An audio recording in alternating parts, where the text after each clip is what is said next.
expositora por la cuenca del río Colorado. Va a exponer la manista estilo del río Colorado, el río Colorado, recursos científicos para intervenciones y conflictos. Y un breve resumen de los antecedentes del estilo. Es licenciada en Geografía, magíster en Estudios Sociales y Culturales de la Facultad de Ciencias Humanas de la Universidad Nacional de La Pampa. Es profesora titular de varias asignaturas en la licenciatura en Geografía de la Universidad Nacional de La Pampa. Dirige programas de investigación y proyectos de investigación.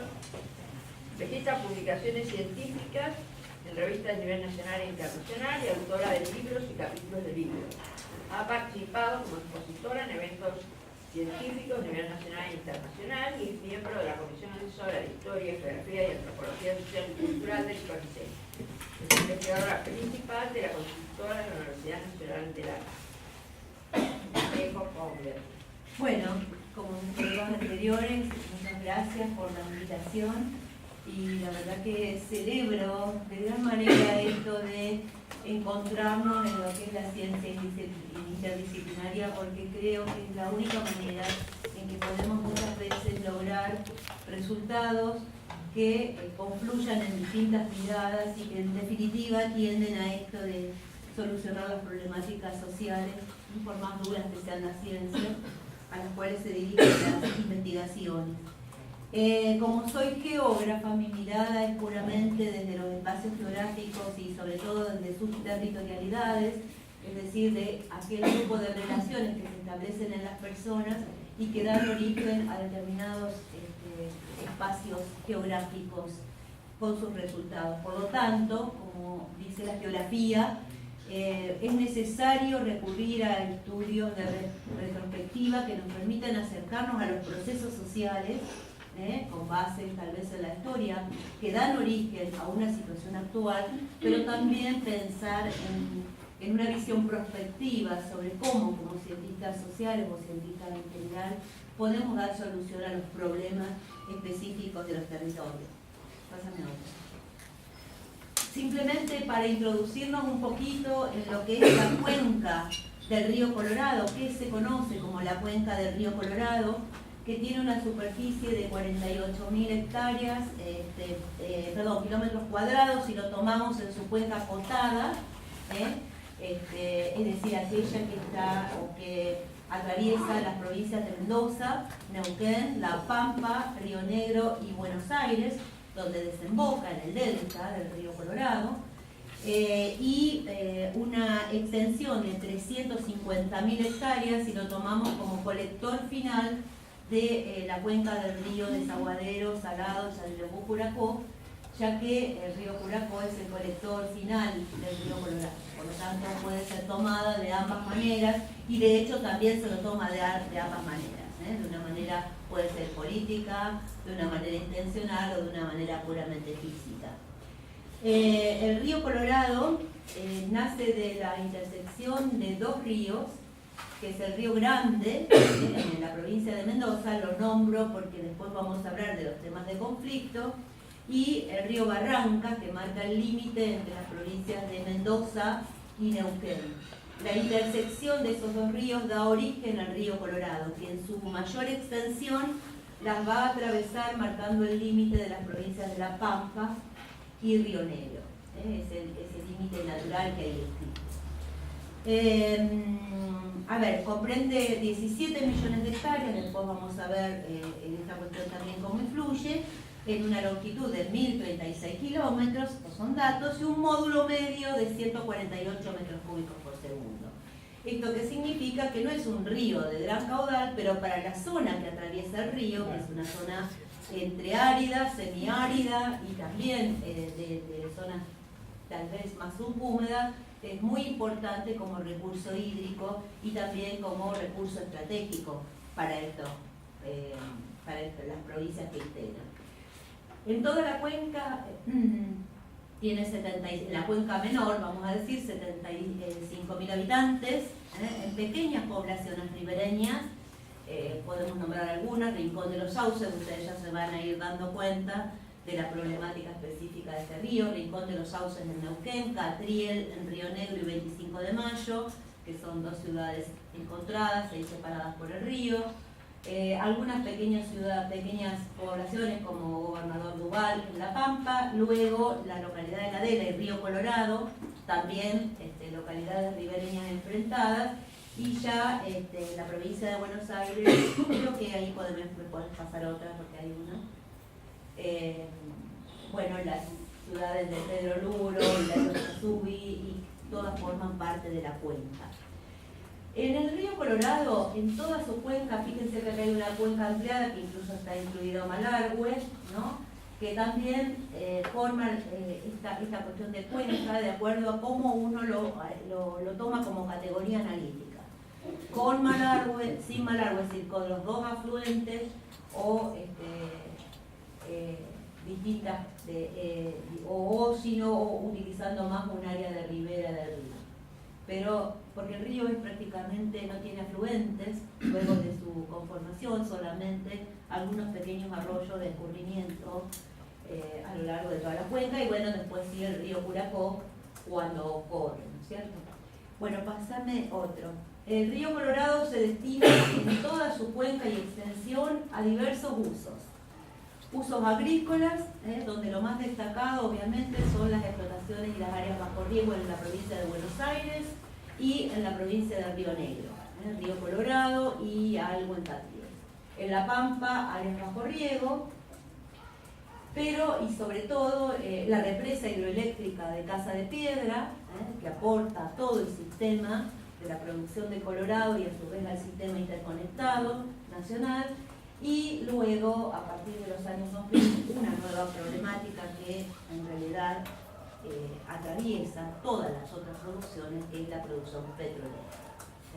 Todo se da aquí en la cuenca del río Colorado y sobre su ribera.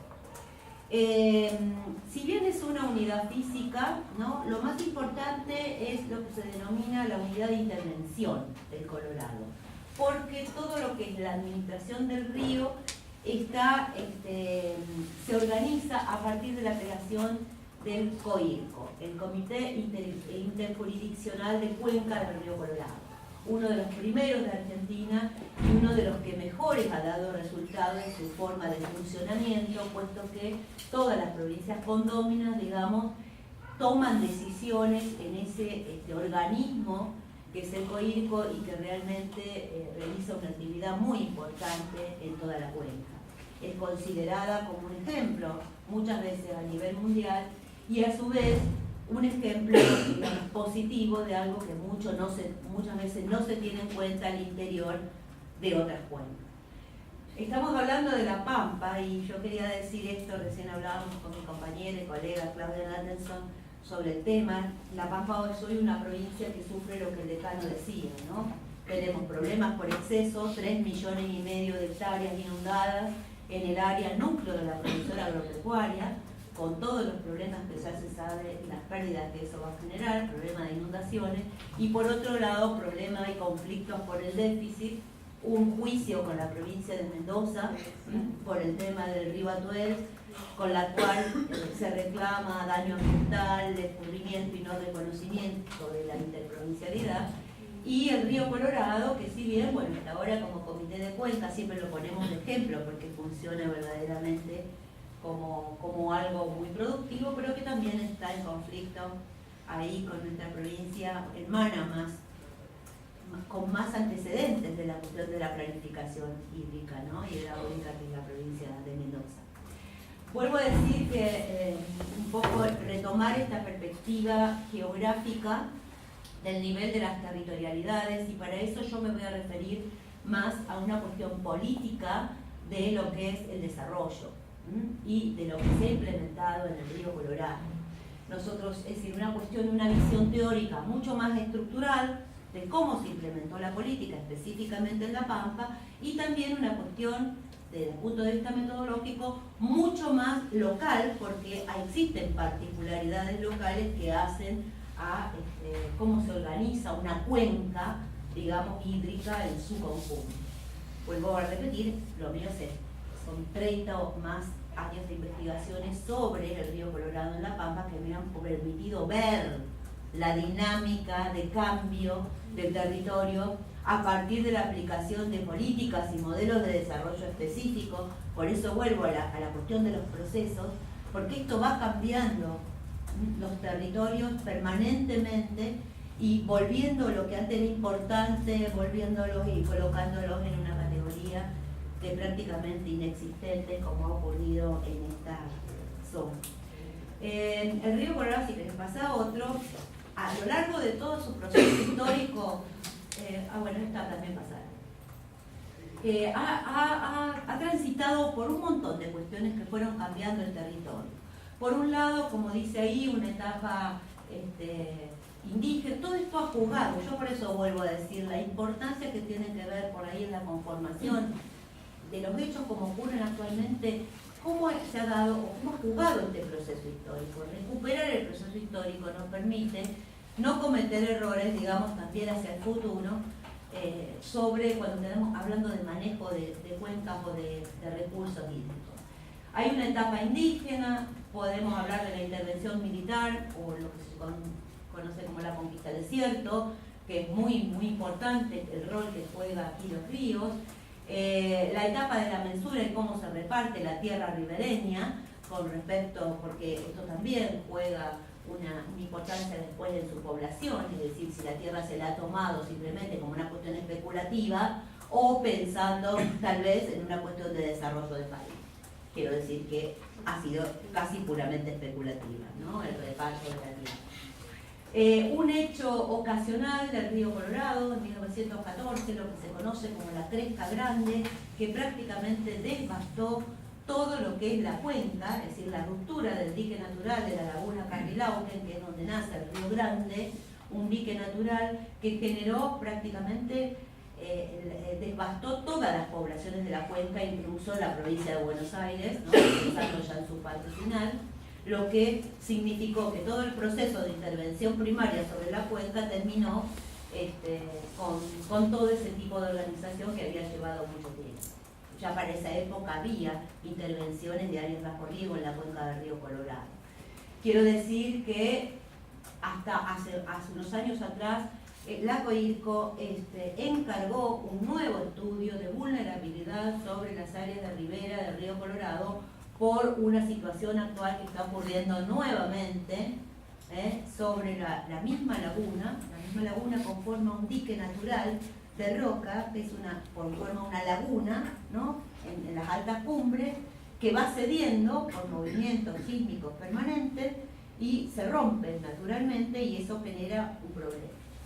COIRCO estableció que estamos en una situación de vulnerabilidad porque aunque un problema similar, la represa de Casa de Piedra, que es la que ahora está conteniendo todos esos volúmenes, podría ser, ¿no? Bueno, el estudio de vulnerabilidad es muy interesante que hace la COIRCO. Me voy a detener entonces en estos tres últimos momentos históricos y que marcaron el cambio de la cuestión del río Colorado, específicamente La Pampa, pero vamos a ver todo. En 1951 se da la provincialización de La Pampa y de la mayoría de las provincias patagónicas, hasta ese momento territorios nacionales. Por lo tanto, lo más interesante es la conformación del Estado, es decir, qué política de Estado va a implementar La Pampa con respecto a su territorio. La década de los 90, que indudablemente pone fin a una cuestión política e ideológica importante y cambia el modelo de intervención sobre los territorios, y de hecho se visualiza perfectamente en el río Colorado, y a partir del año 2000 la privatización y la concesión de áreas petroleras, que en realidad, lo vamos a decir, o como yo lo llamo, en realidad un territorio empetrolado en toda la cuenca del río Colorado, ¿no? Y que lo más cruel de toda esta cuestión, digamos, minera con el río Colorado, es que arrasa con todo lo anterior, y sobre todo con lo que son tanto lo que es la obra o la producción agrícola, que si bien se sostiene en este contexto de desigualdad que propina la organización petrolera en toda la zona del Colorado. Me estoy refiriendo tanto a La Pampa, Rincón de los Sauces, en Neuquén, en Mendoza, ¿no? En realidad toda la cuenca está atravesada por esta cuestión petrolera. Vamos a La Pampa, década del 50, grandes cambios, ¿no? Para los que estudiamos un poco la evolución de la ciencia en general que ocurre a partir de la década del 50, y La Pampa debe definir su política de Estado.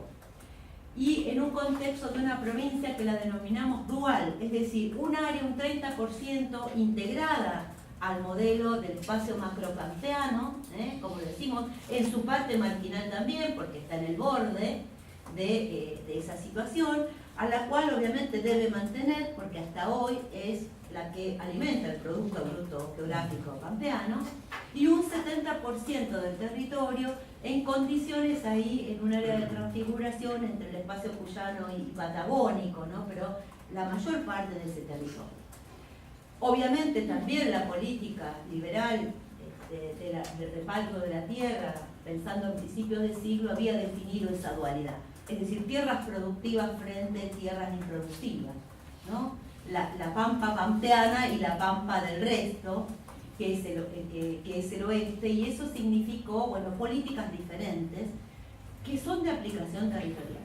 Entonces, por un lado se adapta al funcionamiento ya del modelo macropampeano, y para el oeste adopta una posición claramente dentro del estado del bienestar y el modelo keynesiano tardío, como nosotros le decimos, para aplicar políticas de intervención territorial en áreas marginales al modelo pampeano, ¿no? Modelos keynesianos para atender esta situación problemática del oeste, que está conformado por costeros, pastoriles, pequeñas localidades, relictos en colonias donde se colocaron lo que quedó de la población aborigen, con la cual hay que intervenir directamente. Sobre el río Colorado, esto es muy interesante, cómo la política lo influye sobre esto. Posteriores, pensando en un contexto internacional, posterior a la Segunda Guerra Mundial surge en el modelo internacional una política, una vertiente que tiene que ver con esto del desarrollo.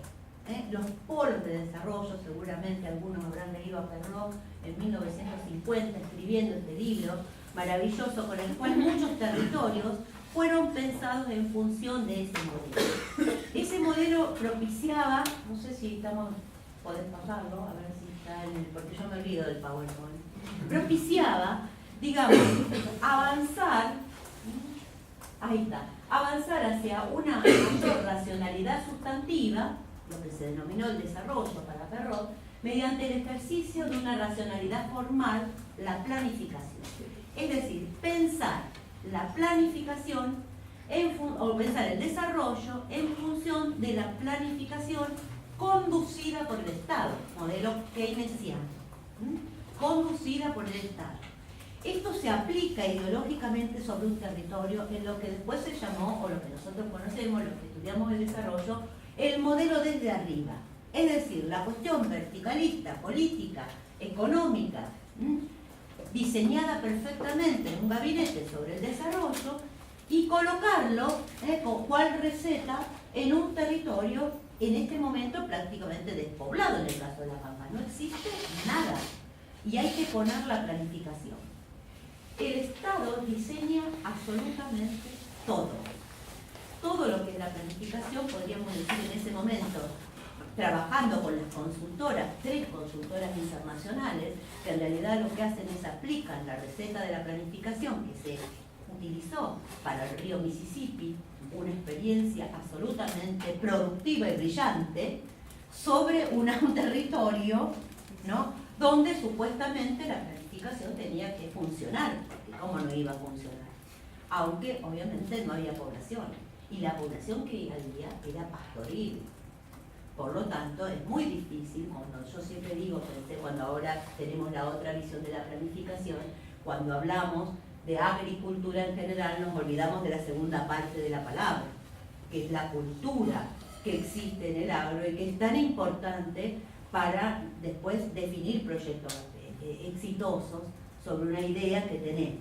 Porque el potencial endógeno, como decía Perseo Leo, es absolutamente necesario. Si no existe un potencial endógeno que pueda ser el motor de la planificación, ¿cuál es el sentido de la planificación? Termina siendo, como decía De Mato, una verdadera catástrofe, un verdadero, digamos, fracaso, como fue el caso del Río Colorado, porque realmente termina en un fracaso lamentable, porque en el medio hay gente, ¿no? Bueno, una vez diseñada esta política de planificación, desde arriba, verticalista, sobre cómo tenía que ser, obviamente las inversiones fueron impresionantes, la construcción de la obra, el puente dique del Río Colorado, seguramente cuando van al sur deben cruzar ese inmenso puente que es el inicio de la obra de riego, cientos de kilómetros de canales entre el canal principal y los canales secundarios para riego, la definición de un montón de normas jurídicas legales que propiciaban en el marco de esa política ideológica, lo que se llamó la familia agraria, que había que construirla desde el concepto keynesiano, porque la familia agraria en el territorio no existía y había que hacerla y conformarla de una manera. El parcelamiento, la división de la tierra, la conformación del centro urbano que iba a todo planificado. En la ciudad de 25 de Mayo hoy un centro urbano que se planificó como centro local de servicio para la familia agraria, que es la que viviría en sus chacras. La creación del ente provincial del Río Colorado, encargado de la capacitación, la regulación, el control del agua, digamos, vuelvo a decir, y lo remarco porque quiero que entiendan que no había nada, e incluso después de mucho tiempo, ¿no? Nosotros nos damos cuenta que ni el mismo ente sabía desde una perspectiva de una provincia donde el 80% de la población vive en el este, donde la Facultad de Agronomía es clara una formación hacia la producción del este y no destinada a riego. Los errores se cometen también desde lo técnico, profesional, porque son profesionales que también tienen que aprender y estudiar sobre el riego. De hecho, los productores, obviamente, sus parcelas eran divididas en 4, una en un área doméstica, en el otro tenían que sembrar pera, en el otro tenían que sembrar manzana y en el otro tenía que sembrar hortalizas. No, la alfalfa es posterior, ahora te voy a contar. ¿No? Bueno, una cosa que ahí empezaron los conflictos, porque obviamente juicios por todos lados, los estudios del suelo no estaban hechos realmente como deberían ir, en parcelas donde las manzanas rendían X, en la otra rendían 10 veces menos, por esa división de la parcela en 4, digamos, una cosa dentro de lo que es la planificación rarísima, pero bueno, vuelvo a decir, cómo nosotros tenemos que entender este proceso para no volver a cometer mismos errores sobre determinadas políticas que son de planificación, porque en definitiva eso es una política. Hoy decimos desde la otra teoría del desarrollo, pensar, ¿no?, el desarrollo con crecimiento social, esta cuestión de que el desarrollo se genera desde abajo, desde las propias sinergias locales, para ver cómo no solo el desarrollo se va dando a partir de esas potencialidades que tiene el desarrollo. Esto es totalmente endeble, por lo tanto, fíjense, yo no me voy a extender porque me podría estar 10 horas hablando sobre este tema, ¿no? Pero fíjense lo tan endeble que es, que no solamente, esto quiero decir que los productores, además eran del este, porque esa cosa que tiene no sé si arranco todo el país, que la prioridad para acceder a una parcela en la zona del campo riego planificada del Río Colorado era ser pampeano.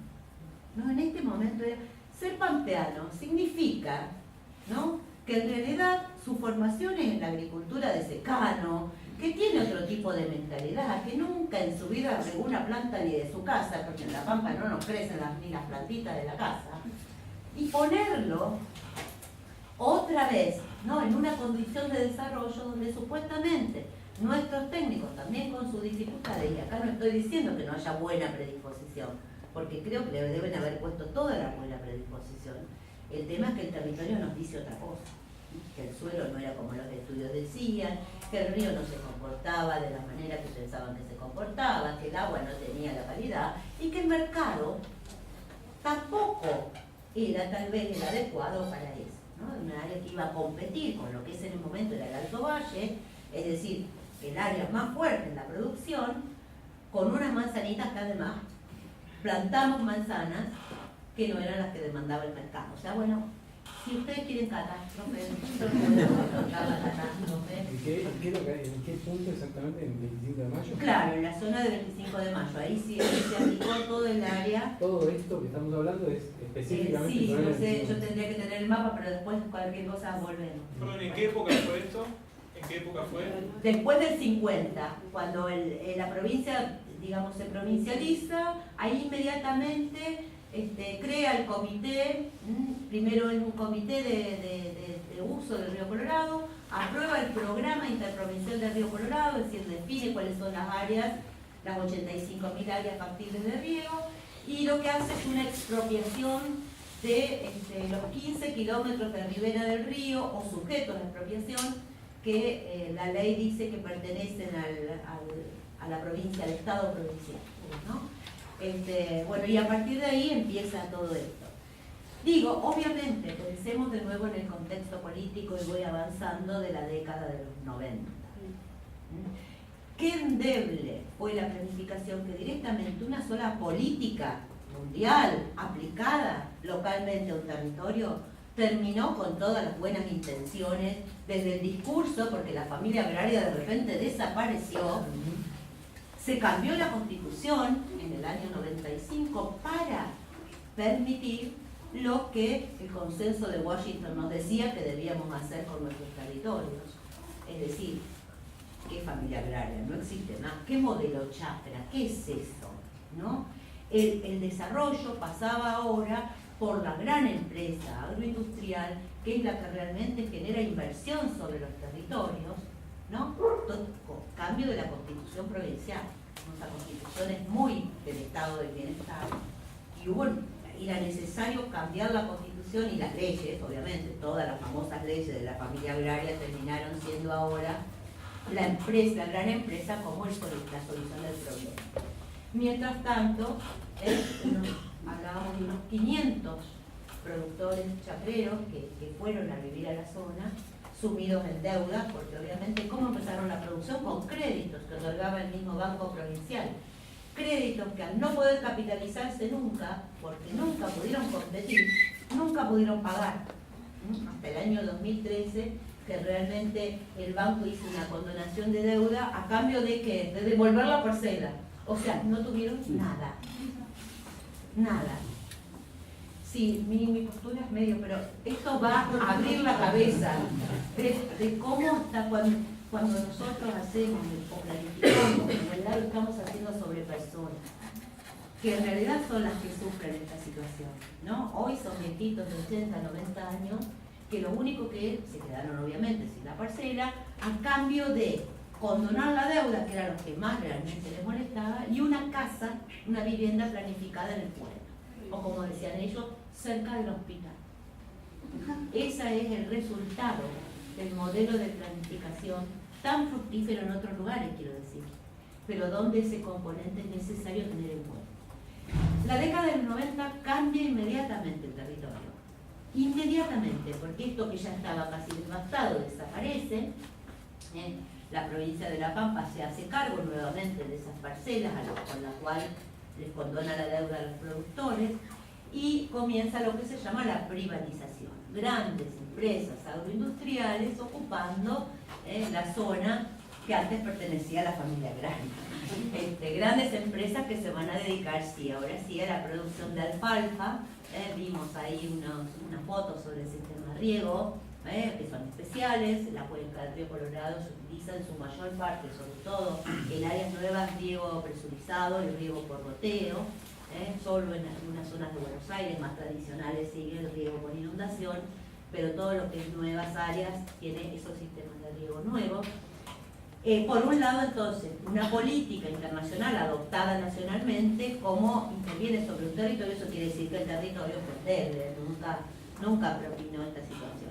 Bueno, ahí tenemos grandes empresas que se ubican sobre la zona, hacer producción de vid, hacer producciones mucho más rentables y obviamente muy insertas dentro de lo que es el modelo de acumulación flexible, es decir, no me sirve, no lo uso, prueban, juegan con el mercado a punto tal de ver cuál es lo más importante. Las empresas hoy productoras de alfalfa, que es la principal producción bajo riego que se hace en la zona, y excelente porque tienen de 6 a 7 cosechas anuales, realmente son, digamos, empresas que trabajan bien con una tecnología de riego excelente, pero bueno, es otra mirada del territorio.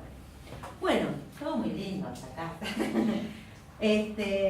¿Hasta que vamos a la situación actual? Bueno, entonces, década de los 90 terminó el modelo chacra, una nueva estructura territorial. Uno puede decir, ¿cómo un territorio puede, digamos, configurarse de una manera así, simplemente por el cambio de una política o por el fracaso de una política, y reconfigurarse frente a un recurso que obviamente es estratégico?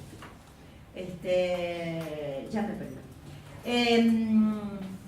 Llegamos a la década de los 2000, con la privatización de las áreas petroleras y todo el borde de la cuenca neuquina, en la cual el río Colorado está intenso, comienza con la explotación del petróleo.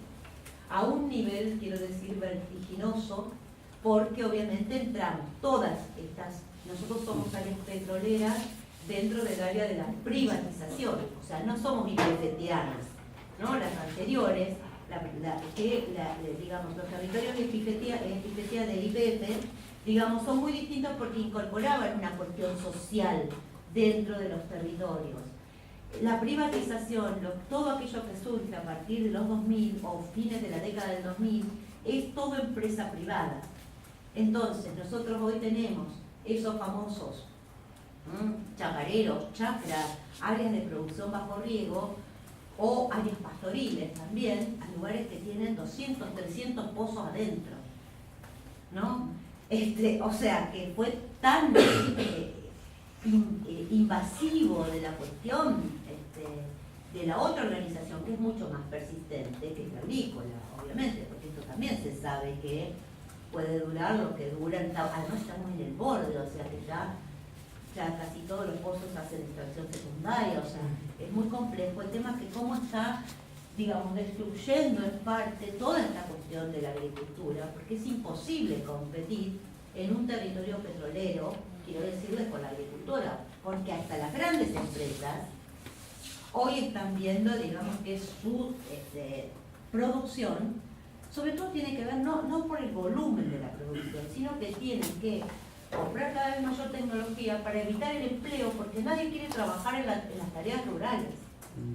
Y el trabajo que se hace en las tareas rurales, por ejemplo de BID, que requiere de unas labores culturales muy específicas, una capacitación muy importante, ¿no? La BID, no hay productores, digamos, no hay empleo agrario, porque todo el mundo busca un empleo petrolero, claro.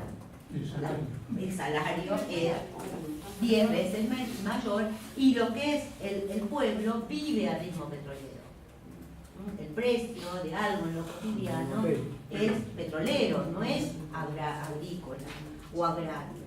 Entonces vemos cómo, digamos, hay una penetración capitalista muy fuerte sobre el ámbito de los territorios privados, porque cuando nosotros, bueno, yo en el libro se llama Territorios Empetrolados, porque realmente hay un recubrimiento en una cuestión no solamente estructural, sino también individual de la cultura de las personas que viven a ese ritmo, aún sean productores agrícolas, viven ese ritmo, y la producción agrícola también juega ese ritmo, aún, ¿no? El tema de la alfalfa, que quiero decir, algunas empresas son exitosas.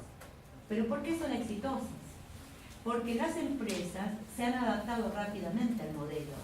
Es decir, son petroleras por un lado, Sile, por ejemplo, que es una empresa que recomiendo que la estudien, ¿cómo se adapta al modelo de petrolero? Rápidamente, ¿no? Con su capitalización, lo que hace es generar una nueva empresa, Sile Petróleo, que se dedica a lo que se llama la sistematización del suelo, donde se colocan las plataformas. Mientras tanto, sigue con Sile Agro. Sile Agro, ellos dicen, es nuestro futuro, Sile Agro. Ahora, el que da de comer es Sile Petróleo. porque es el que mantiene Sideagro, que es lo único, esta conversión, esta reconversión que ha podido hacer la gran empresa, digamos, lo que le permite la subsistencia a las grandes empresas. Albanesi, con su todo lo que es la vitivinicultura, está en serios problemas. Lo que ha hecho, por ejemplo, tiene una planta hoy, una bodega totalmente sin empleo prácticamente, mecanizado, no sé la palabra, gracias. Máquinas que hacen absolutamente todo porque no tienen empleo y no les conviene tampoco tener un mes, 2 meses que se van. Y bueno, y rápidamente, no sé, quería decir algo más con respecto a lo que es el río Colorado. En la cuenca hay un serio problema. El río Colorado se usa además para consumo de agua potable, da agua a la mayoría de las localidades, se sacan del río. Simultáneamente, lo que es los derrames petroleros sobre el río Colorado son impresionantes. Hay juicios desde todas las provincias, Coisco hace el control que puede, Ecología hace el control que puede, pero es tan intenso, y no solamente, vuelvo a decir, en La Pampa, sino que está Rincón de los Sauces también, que es otra producción. Todo eso se vierte, aceites que van al río Colorado, y que ha generado también muchos problemas en el riego, porque es agua que se encuentra bastante contaminada. Todavía, claro, cuando decimos, bueno, el Comité de Cuenca Coisco ha funcionado mucho en lo que son las decisiones, pero no en lograr una planificación, digamos, concreta, en general, sobre todo a la cuenca, atendiendo a las reales problemáticas de la cuenca, ¿no? Y hoy, un poco la idea es, mientras acá haya petróleo, es como que es imposible, aunque hay emprendimientos también en La Pampa, lo de Buenos Aires sigue siendo, pero en un contexto no petrolero, pero que tienen problemas también con el abastecimiento de agua.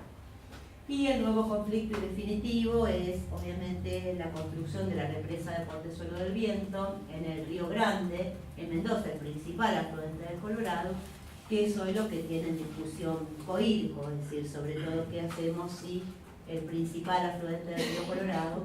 Entonces eso es un poco lo que está definiendo hoy el análisis del Coisco, es decir, el Comité de Cuenca está analizando eso, sobre todo en Buenos Aires, que es donde más cantidad de hectáreas regadas hay, y todo lo que es la parte final del cuenca.